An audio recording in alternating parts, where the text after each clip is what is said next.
warahmatullahi wabarakatuh. Salam sejahtera bagi kita semua. Perkenalkan, saya Vivi Arini S. SEMSIAK.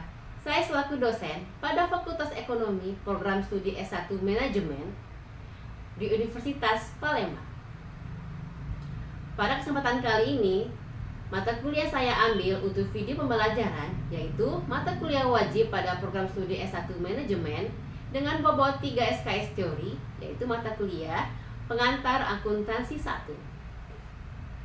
Mata kuliah ini saya sampaikan dengan metode ceramah, diskusi tanya jawab, dan memberikan tugas mandiri dan juga tugas kelompok. Mengawali perkuliahan, saya biasanya memberikan suatu stimulus kepada para mahasiswa agar mereka lebih fokus dalam menyerap pelajaran yang diberikan, yaitu dengan memberikan ice breaking. Deskripsi mata kuliah ini memberikan gambaran atas suatu transaksi keuangan jasa dan juga dagang diproses dalam teknologi informasi akuntansi yang akan digunakan oleh para stakeholders dalam membuat keputusan, mengidentifikasikan, mencatat transaksi, dan kontrol terhadap kas, piutang, persediaan, dan juga aset tetap. Diawali dengan memperkenalkan apa itu konsep akuntansi, persamaan akuntansi, siklus akuntansi perusahaan jasa dan juga dagang, dimulai dengan penjurnalan sampai pembuatan laporan keuangan. Dengan mengikuti perkuliahan pada pengantar akuntansi 1 ini, mahasiswa diharapkan mampu dalam beberapa aspek, yaitu yang pertama, mahasiswa mampu menganalisis dan mengevaluasi secara mandiri dan akurat konsep akuntansi secara umum. Yang kedua, mampu menganalisis dan mengevaluasi siklus akuntansi secara sistematis, menyampaikan dan mengkomunikasikan laporan keuangan perusahaan jasa secara manual sesuai dengan prinsip akuntansi yang berlaku umum. Yang ketiga, mampu menganalisis dan mengevaluasi laporan keuangan perusahaan dagang secara sistematis sesuai dengan prinsip akuntansi dengan menggunakan teknologi informasi. Yang keempat, mampu menganalisis dan mengevaluasi pencatatan transaksi yang berkaitan dengan aset lancar, kas, piutang, dan persediaan secara terukur, objektif, dan bertanggung jawab. Yang kelima, mampu menganalisis dan mengevaluasi pencatatan transaksi yang berkaitan dengan aset tetap dan aset tak berwujud secara akurat. Untuk mencapai kemampuan tersebut, mahasiswa akan diberikan pokok pembahasan yang akan dibahas selama 14 kali pertemuan, yaitu mencakup konsep akuntansi, siklus akuntansi perusahaan jasa, akuntansi perusahaan dagang, kas dan bank, akuntansi piutang dan wesel tagih, akuntansi persediaan, aset tetap dan aset tak berwujud. Referensi yang saya gunakan pada mata kuliah ini yaitu referensi utama dari bukunya Catu Sasongko dengan judul Akuntansi Suatu Pengantar terbitan Salemba 4, dan juga referensi pendukung dari Warren Reeves dengan judul Introduction of Accounting terbitan Salemba 4. Pada saat penyampaian materi kepada mahasiswa, saya akan mereview terlebih dahulu materi minggu lalu untuk menyegarkan ingatan mahasiswa dan transisi ke materi berikutnya, dan memotivasi para mahasiswa untuk melakukan diskusi tanya jawab atas materi yang belum dimengerti oleh mereka. Di akhir perkuliahan, saya akan memberikan tugas mandiri dan juga tugas kelompok agar mereka lebih paham dengan materi yang telah disampaikan. Dalam mempermudah komunikasi dan memberikan materi, biasanya saya menggunakan WhatsApp group dan terkadang juga email. Komponen penilaian terdiri dari partisipatif 15%, kuis 20%, tugas 15%, UTS 20%, dan juga UAS 30%.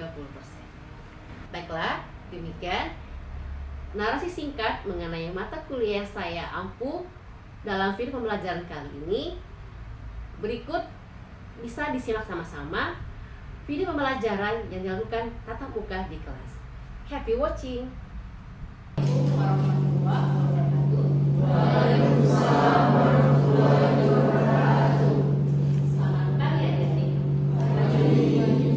Gimana kabar hari ini?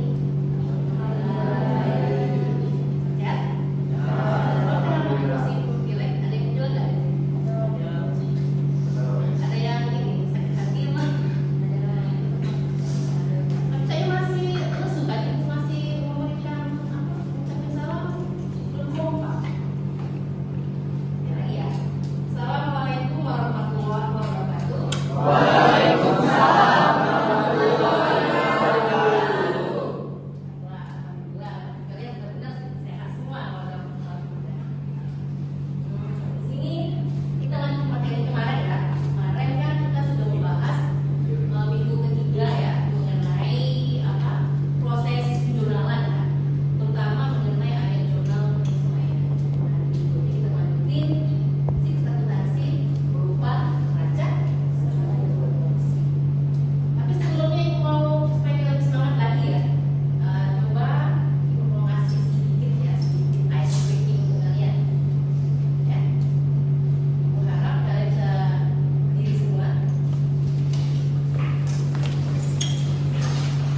bau terasi. Iya kan, nggak konsep bau terasi. Ya udah ya, kita mulai dulu peregangan badan dulu ya. Jadi semuanya ikutin dulu.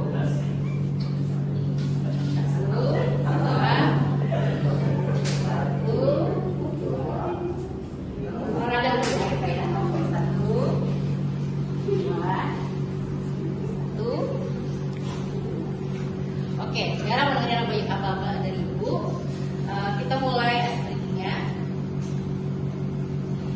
dari sini, tangannya ke sini, tangannya ke atas, tangannya ke samping, tangannya ke bawah. Jangan salah apa-apa ya, kata Ibu nanti tangan ke atas semua ya, tangan ke bawah semua. Oke, lihat gestur Ibu ya. Oke, tangannya ke atas. Awalnya salah. Lagi ya. Konsentrasi ya guys ini ya. Nah di sini itu mau mulai ya. Nanti lalu. Simulasi itu terdiri dari berapa saja? Kalau kalian masih ingat. Siklus akumulasi dimulai dari ada yang bisa visual, identifikasi transaksi, ya, pencatatan dalam jurnal, ya, posting ke buku besar, menyusun neraca saldo, membuat ayat jurnal penyesuaian, menyusun neraca saldo setelah penyesuaian, menyusun laporan keuangan, membuat jurnal penutup. Terakhir ada lagi yang bisa menambah apa? Benar ya? Sama neraca saldo setelah penutupan. Betul. Ada lagi satu lagi? Oke, betul. Sip. Bisa semua ya. Oke, itu ya akuntansi itu terdiri dari kita mengidentifikasi dan menganalisis transaksi, ya, proses penjurnalan, posting ke buku besar hingga membuat suatu laporan keuangan. Sampai situ aja sudah benar ya. Nanti ada proses lagi sampai ke laporan. Oke.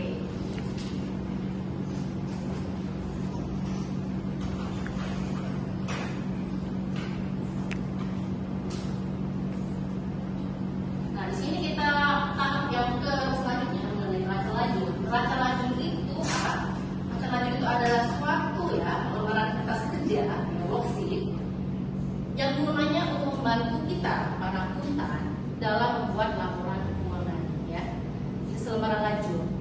Neraca lajur ini sebenarnya tidak dalam akuntansi itu sebagai bahan pembantu ya, sebagai pembantu akuntan dalam penyusunan laporan supaya lebih valid. Tidak terjadi kesalahan ini kesalahan. Neraca lajur di sini ada beberapa kolom, ada 8 kolom, ada yang 10 kolom juga, ada yang 12 kolom ya. Cuman yang kita pelajari di dalam dunia pendidikan biasanya menggunakan yang neraca lajur 12 atau 10 kolom. Rata-rata yang 10 kolom ya. Yang 10 kolom itu terdiri dari apa? Yang 10 kolom itu ada yang ini ya. Nanti kita bahas yang berikutnya. Nah, ini ada 5 bagian pokok dari neraca lajur itu, terdiri dari akun kas, ada akun piutangnya, akun hutang ya, akun aset dan juga akun modal juga neraca. Ini akun yang ada di neraca lajur. Fungsi dan tujuan dari neraca lajur itu yang pastinya untuk meringkas data keuangan supaya lebih valid dalam pembuatan laporan keuangan ya.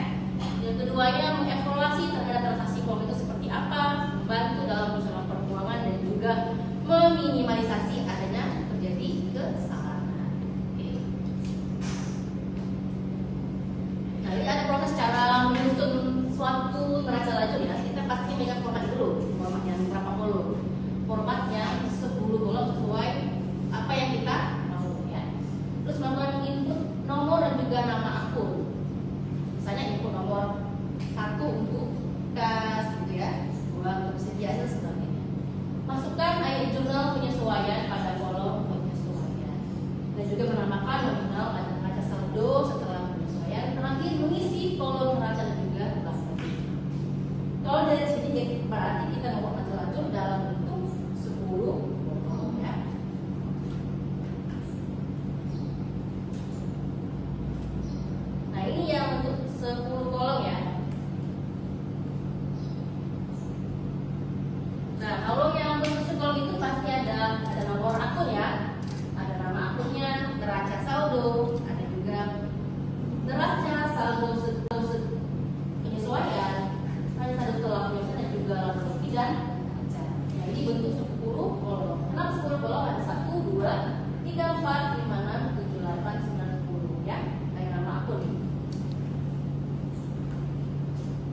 neraca lajur ya. Sampai sini ada yang ingin kalian tanyakan mengenai pembuatan neraca lajur?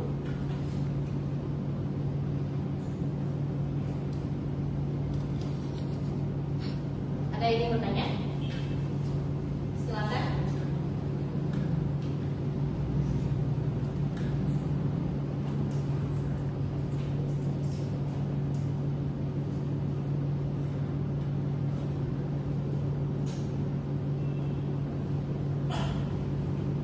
Ada yang bertanya? Nah, kalau neraca lajur itu kan, kalau sebelumnya itu harus apa dulu? Adanya kemarin yang minggu lalu kita buat ayat jurnal penyesuaian ya. Nah, penyesuaian itu kan setelah baru kita proses pembuatan neraca lajurnya ya. Nah, di dalam apa namanya? Contoh minggu lalu kita ada pembuatan ayat jurnal penyesuaian ya. Misalnya penyesuaian di sini sudah dibuat yang kita minggu lalu bahas. Adanya kas penyesuaian kas sebesar apa itu 1.600.000 ya, ya kan?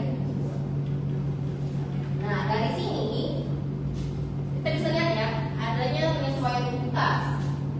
Kas itu neraca saldonya 61.700.000. Setelah disesuaikan ada penyesuaian kas sebesar 1.600.000.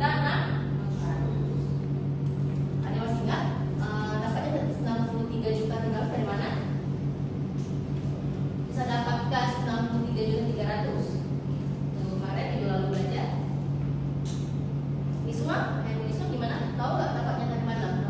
63.300. Waktu minggu lalu kita belajar masa belum terima ya. Terima nggak?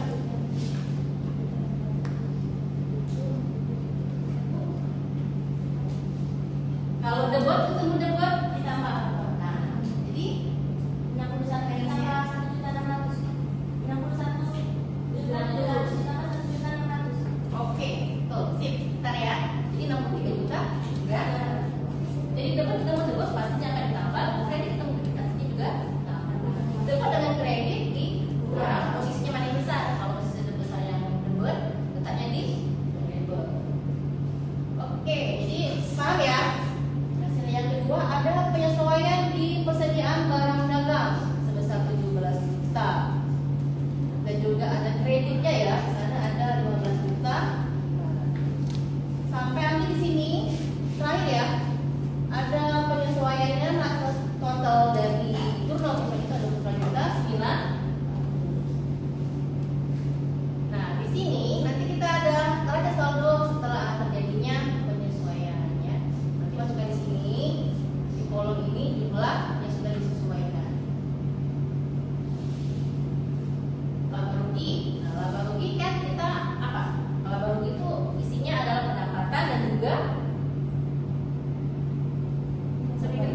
beban. Benar ya? Pendapatan dan juga beban. Pendapatan dikurang beban menghasilkan laba atau rugi bersih. Kalau pendapatan lebih kecil dari beban, maka akan terjadi pendapatan lebih kecil dari beban terjadi siapa namanya? Namanya siapa? Putri. Gimana Putri? Kalau pendapatan lebih kecil dari beban akan terjadi, kita bilang ada pendapatan itu, kenapa kita banyak pengeluarannya, bebannya dari pendapatan. Artinya terjadi apa? Oke, terjadi rugi bersih ya. Jadi kalau pendapatan lebih kecil dari beban maka akan terjadi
buat untuk menyesuaikan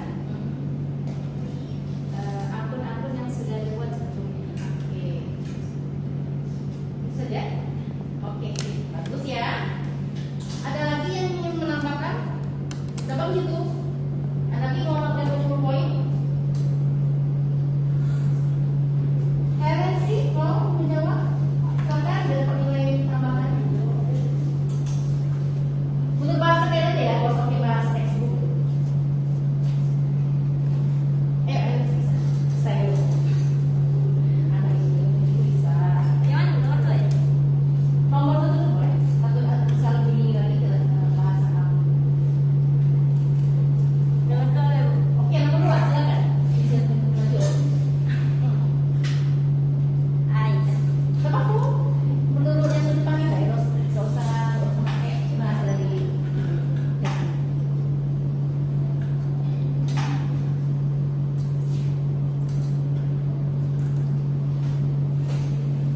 ya, silakan coba. Singkat ya, Bu. Singkat Mbak. Kalau menurut aku fungsi dan tujuan neraca lanjut itu ialah untuk meringkas galau-galau seluruh transaksi itu, mulai dari buku besar, AJP, laba rugi, pokoknya seluruh kolom itu diringkas biar Ya. Ya tidak. biar tidak jadi kesalahan, biar tahu misalnya dia tuh balance atau tidaknya, saya tenang debit kreditnya itu kan, jadi juga tahu juga kan hasilnya tuh kita tuh rugi atau tidak, saya tenang. Oke, benar ya bahasanya tadi, bahasa pemahaman dia yang benar ya, itu konsep yang jelas. Oke, ada lagi yang punya nomor 2 boleh, silakan. Savitri, ayo Savitri. Kayak bahasa Savitri sendiri.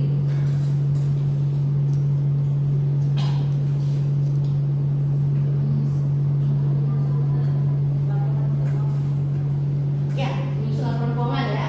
Mestinya. Terus apa lagi? Semua akun ya supaya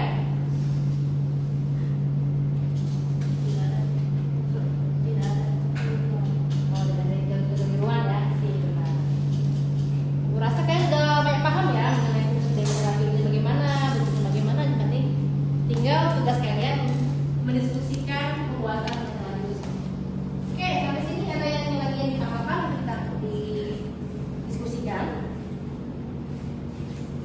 Kalau tidak ada,